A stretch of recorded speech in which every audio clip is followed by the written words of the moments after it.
अगर तुम सीधे जमीन पर एक विशाल पुल का टावर खड़ा कर दो तो उसका भारी भरकम वजन धीरे धीरे जमीन को दबाते हुए उसे नीचे धंसाने लगेगा। तभी तुम्हारे अंदर का इंजीनियर जाग जाता है। तुम सोचते हो क्यों ना जमीन के अंदर बहुत सारे लंबे लंबे खंबे गाड़ दिए जाएं। ये खंबे मिट्टी की गहराई तक पहुंचेंगे और उनके किनारों पर लगने वाला घर्षण टावर को नीचे जाने से रोकेगा। इसे ऐसे समझो जैसे कोई इंसान एक खंबे को दोनों हाथों से कसकर पकड़ ले। जितनी मजबूती से हाथ खंबे को पकड़ेंगे उतना ही मुश्किल होगा उसे नीचे खींचना। यही सिद्धांत घर्षण खंभों का होता है। लेकिन कहानी में एक ट्विस्ट है।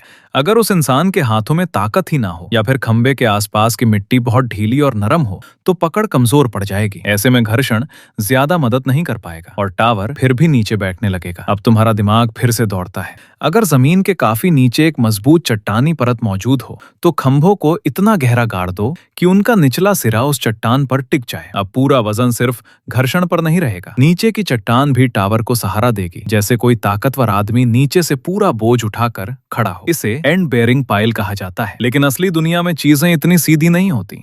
ज्यादातर मामलों में खंभों के किनारों पर मिट्टी का घर्षण भी काम करता है और नीचे की चट्टान का सहारा भी मिलता है, यानी दोनों मिलकर टावर का वजन संभालते हैं। इसे ही फ्रिक्शन एंड बेयरिंग पाइल कहा जाता है। तो अब याद रखो, पुल के खंभों को संभालने के 3 तरीके होते हैं, सिर्फ घर्षण से, सिर्फ नीचे की मजबूत परत से या फिर दोनों की टीम वर्क से। और सच कहें तो इंजीनियरिंग की दुनिया में यही टीम वर्क सबसे ज्यादा भारी वजन उठाता है।